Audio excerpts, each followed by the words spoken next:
you to access your weather in several different places. You can see right here that if we pull down the spotlight, that if we don't have anything typed into the spotlight, then it's going to give us our weather right here. So obviously we have the temperature, the high and the low. We have basically our forecast right over here, and then our daily forecast right down here. Now, to get out of this, you can't swipe up like you normally can on Spotlight. You have to hit the home button, but you also have access to Weather Peak right on your springboard. You just swipe over just like that, and you have access. This is also available on the lock screen as well. So if you want it on your lock screen, you can set that up as well.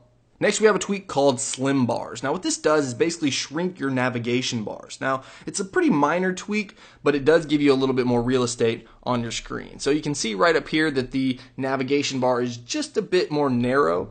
And if we go into another application like the App Store, you can see right here that it is a little bit more narrow. So it's just not taking up quite as much space.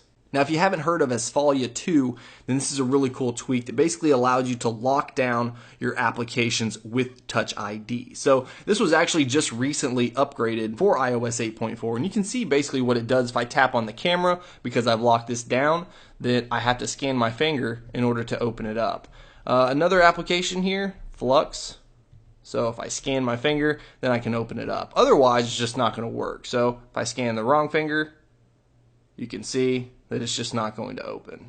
Of course, you can set up entirely what applications you lock down within the settings for Cydia 2. Next up, we have a tweak called Safari Swiper. So of course, this is going to tweak out our Safari, but what it's going to allow you to do is swipe across the toolbar down here to either go to the previous or next Safari tab. So we can swipe across, it's going to go to the previous tab. Again, if we swipe across or swipe back, then it's going to go to the next tab. So basically, this is going to be really helpful, especially if you're just going between two tabs, just because you don't have to open this up, tap on it, and then go to the next one. So it just makes it a whole lot easier and much more efficient.